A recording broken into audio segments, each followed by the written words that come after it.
O joio no meio do trigo. Um sermão pelo reverendo Hugo L.J. Odner. E os servos do pai de família, indo ter com ele, disseram-lhe: Senhor, não semeaste tu no teu campo boa semente? Por que tem então o joio? E ele lhes disse: um inimigo é quem fez isso. Mateus 13:27, 28. O Senhor comparou o mundo a um campo, e ele próprio a um semeador. A boa semente eram os filhos do reino de Deus. Mas ele falou do diabo como um inimigo que, enquanto os homens dormiam, semeou o joio no meio do trigo. O joio, disse o Senhor, eram os filhos do mal. Na consumação do século vem a ceifa, o juízo, quando os anjos irão colher o bom trigo nos celeiros do céu, e lançar o joio no fogo da destruição. A parábola é útil para mostrar que, neste mundo, homens bons e maus se juntam numa obra comum, e que é somente após a morte que pode haver uma definitiva separação entre maus e bons.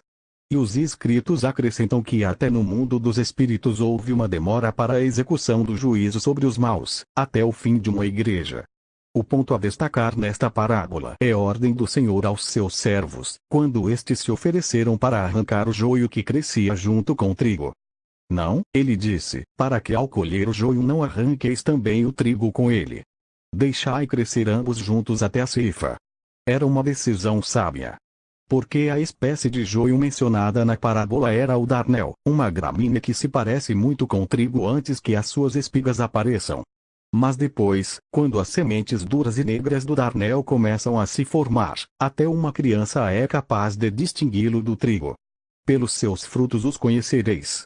Todavia, mesmo então não é bom erradicar essa erva daninha, senão com muito cuidado. Porque suas raízes são emaranhadas e, embora mais superficiais, ao serem arrancadas poderiam lesar as raízes mais fundas porém mais tenras do trigo, de 1436. Assim, é melhor esperar a época da ceifa. O ser humano não gosta de esperar. Quando faz planos, concebe uma ambição ou uma necessidade, ele quer imediatos resultados. Em sua cegueira ansiosa para se ver livre de um mal que o ameaça, ele pode às vezes destruir um bem que lhe é essencial. E sua reforma não tem êxito. Ele se esquece de ir ao Senhor em oração e perguntar se já é chegado o tempo de ceifar o joio que ele vê em seu jardim ou no do próximo. O ser humano caminha por estradas em que os anjos têm receio de caminhar. Seu desejo é mudar todas as coisas. Ele vê injustiças, vê misérias, vê imaturidade, ineficiência e vê males. E, sendo apenas homem, vê apenas as condições superficiais e não o interior das coisas. Nada sabe a respeito das raízes tenras do trigo. Com pés desastrados, pisa por cima das plantas que brotam, e arranca esta ou aquela erva que vê. É assim que o homem natural enxerga os males nos outros, julga a atitude de um e a de outro boa. A presunção do homem é que todas as coisas estejam dentro de certos eixos que ele determina. Quer que os outros se adaptem às suas ideias acerca do que é certo e errado, e muitas vezes condena as ações dos outros sem nada saber das intenções. Mas a parábola mostra que, se quisermos ser servos do Senhor, devemos agir pelo princípio de deixar o julgamento para Ele. Só o Senhor pode distinguir o real do fantasioso. Há muitas espécies de joio que podem ser facilmente reconhecidas em qualquer estágio de seu crescimento. Não devemos hesitar em combater esses males. O julgamento deles já está feito, a qualquer época. A sociedade pode e deve se proteger contra crimes abertos e criminosos de caráter reconhecido. Após a morte, os que se confirmam abertamente nos males são logo enviados para seus lugares no inferno. Mas o joio que cresce no meio do trigo é de uma espécie diferente ao ponto de imitar o bom trigo. É como uma pessoa cuja maldade é dissimulada. E aí temos o julgamento que não nos é permitido fazer. Nós só podemos julgar os atos e palavras de um indivíduo. Por seus atos e suas palavras podemos estimar o seu valor e o seu uso na sociedade. Mas o interno da pessoa, suas intenções íntimas, isto só pode ser julgado pelo Senhor ou pelos anjos semeadores que ele indicar. Só eles podem separar o joio do trigo. É explicado na parábola que o campo é o mundo. Todavia, num sentido mais restrito, o campo significa a igreja, porque é aí, na terra escolhida e preparada, que o Senhor semeia seu trigo. O que ele semeia é a verdade da fé, para fazer com que a terra produza frutos de caridade e boas obras. A semeadura em solo bom se faz sempre que há instrução da palavra e ela é recebida por aqueles que a leem ou ouvem. No entanto, quando a mente está dirigida para aplicar o julgamento da palavra somente nas faltas e nos defeitos dos outros, surge a oportunidade para o inimigo semear outra espécie de semente. Todo membro da igreja tem em si um campo que pode se tornar um solo fértil para a semente divina. Quem recebe essa semente é aquele que ouve a palavra e a entende. O campo é a sua mente natural, uma miniatura do mundo, seu microcosmo, que é moldado primeiro pela hereditariedade e depois pela educação e pela convivência. A disciplina que é incutida nos primeiros anos ajuda muito a preparar esse campo, mas o cultivo real tem início com a regeneração, que deve começar antes que desapareçam a disciplina forçada e a influência dos pais. Porque cada homem deve preparar o seu próprio campo. Ele próprio deve reconhecer as pedras e os arbustos de erva daninha que atrapalham a cultivação espiritual do solo. Ninguém mais pode conhecer as dificuldades que lhe cercam a mente. Ele deve, pois, conhecer a si mesmo, resistir às suas fraquezas e males quando emergirem, e evitá-los como pecados contra Deus. A Bíblia compara a penitência dos males à tarefa de cuidar de um jardim e de podar uma árvore. Os males precisam ser arrancados e podados. Esta é nossa obra na vinha do Senhor. É isto, também, que se entende pelas palavras do Senhor, quando disse que os campos estão brancos, prontos para a ceifa. Há muitos males esperando o julgamento, contanto que tenhamos olhos para ver e zelo para trabalhar. Mas o lado positivo da comparação é também importante. Faz-se a poda da planta por causa dos frutos, os usos frutíferos que cada estado novo traz consigo, o aumento de bênçãos na vida, as generosas antevisões do céu, que vem na forma de uma paz interna e como deleite e alegria na luz da palavra, e na confiança na providência do Senhor. São estados que contrabalançam as tormentas e as ansiedades da vida natural. Estados que, ao trazerem céus frutos aos outros, são os propósitos verdadeiros de todo labor espiritual. O objetivo interior do homem regenerado, quando renuncia aos males, não é o de se aperfeiçoar ou de desfrutar bênçãos ainda maiores no céu, mas, sim, de se livrar de faltas que o impedem de servir melhor ao Senhor e aos outros. Só assim ele pode produzir frutos com maior abundância. Quando formos tentados a condenar uma ação de um irmão, reflitamos primeiro que aquela pessoa pode bem ter errado no esforço de fazer aquilo que ela pensava ser o melhor para todos. Não podemos conhecer o estado espiritual dos outros. Mas, quanto a nós mesmos, o afastamento de nossos próprios males exige uma contínua vigilância dos motivos segundo os quais agimos ou pensamos. Devemos limpar nosso jardim e nossa seara, lavrar a terra e podar nossas vinhas. No trabalho da seara é que receberemos nutrimento espiritual. No sentido espiritual, o trigo corresponde a um bem mais interior do que os outros grãos. Acredita-se que o trigo foi o primeiro grão a ser usado e empregado pelo homem, para sua nutrição. Representa o bem espiritual, o bem verdadeiramente humano, que vem como um produto da regeneração ou da civilização espiritual. Não estamos nos referindo ao bem natural qual os que o homem tem em comum com os animais, mas o bem espiritual, bem que nasce quando o divino semeador semeia as verdades de sua revelação no coração dos homens, corações que compreendem e obedecem. Trigo significa estados genuínos de bem espiritual, o bem da verdade que nós chamamos caridade, nos interiores da mente natural, AC 7605, 9995. Mais especificamente, o trigo representa os estados característicos de bem que pertencem à nova igreja, VRC 804. Esse bem espiritual é indestrutível, porquanto suas raízes são profundas. A firmeza de uma caridade verdadeira não se abala com as tentações do mundo ou da carne, nem com o joio que os infernos implantam no natural do homem. Os que estão no bem espiritual não são medidos com as medidas do mundo.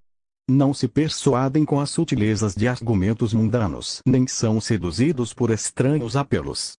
Pois o joio, o darnel não consegue penetrar profundamente as raízes como faz o trigo. Superficialmente, o joio pode roubar a vitalidade da haste do trigo, mas não pode impedi-lo de frutificar. Quanto mais desfavorável for a condição do solo na superfície, mais profundamente o trigo lança suas raízes. E assim acontece com o campo do trigo espiritual no homem que está sendo regenerado. Enquanto o homem não vigia, os males e as falsidades são insinuados pelos infernos.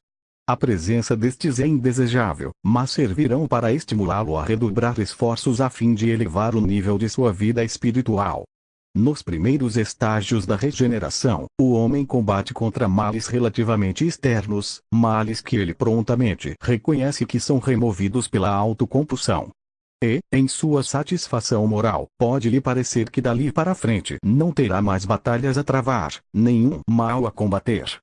Mas assim que ele obtém alguma instrução, alguma coisa de sabedoria, vê que os males que aparentemente tinha conquistado retornaram para o tentar de outras formas, muito mais sutis.